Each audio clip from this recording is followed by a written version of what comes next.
दोस्तों, मेरा नाम प्रीति भाटी है। मैं कक्षा 8 में हूँ। मैं रेनबो स्कूल में पढ़ती हूँ। हिंदी दिवस की आप सभी को हार्दिक हार्दिक शुभकामनाएं। आज मैं आपके सामने हिंदी दिवस पर एक भाषण प्रस्तुत करना चाहती हूँ।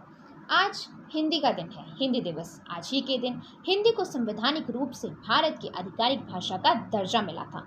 200 साल के ब्रिटिश राज की आज़ादी के बाद आज़ाद हुए देश ने तभी एक सपना देखा था कि एक दिन पूरे देश में एक ऐसी भाषा होगी जिसके माध्यम से कश्मीर से कन्याकुमारी तक संपर्क संभव हो सकेगा। आज़ादी के नायकों को इस बात में तनिक संदेह नहीं था कि हिंदुस्तान की संपर्क भाषा बनने का दायित्व केवल और केवल हिंदी उठा सकती है। इसलिए संविधान निर्माताओं ने देवनागरी में लिखी हिंदी भाषा को नए देश की आधिकारिक भाषा के रूप में स्वीकार किया। संविधान निर्माताओं ने तय किया कि जब तक हिंदी वास्तविक अर्थों में पूरे देश की संपर्क भाषा नहीं बन जाती, तब तक अंग्रेजी ही देश की आधिकारिक भाषा रहेगी। संविधान निर्माताओं का अनुमान था कि आज़ादी के बाद अगले 15 सालों में ही हिंदी पूरी तरह अंग्रेजी की जगह ले लेगी। राष्ट्रपिता महात्मा गांधी हो या देश के पहले प्रधानमंत्री जवाहरलाल नेहरू, सभी इस बात पर एकमत थे कि ब्रिटेन की गुलामी का प्रतीक अंग्रेजी भाषा को हमारे हमेशा के लिए देश की आधिकारिक भाषा नहीं बनने देंगे।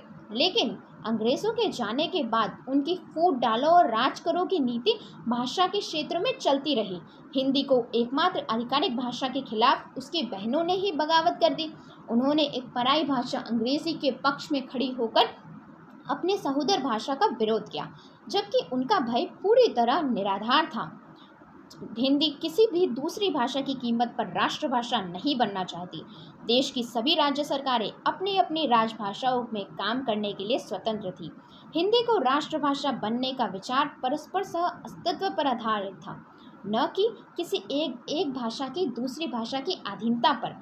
आज़ादी के 70 साल बाद भी स्वतंत्रता संग्राम के सेनानियों की वह इच्छा अधूरी है। आज पूरे देश में शायद ही ऐसा कोई कोना होगा, शायद ही ऐसा कोई प्रदेश होगा जिसमें कोई इंसान हिंदी भाषा को न जानता हो। इसीलिए मुझे आज गर्व है कि मैं ऐसे देश में हूँ जिसकी राजभाषा हिंदी है। धन्यवाद।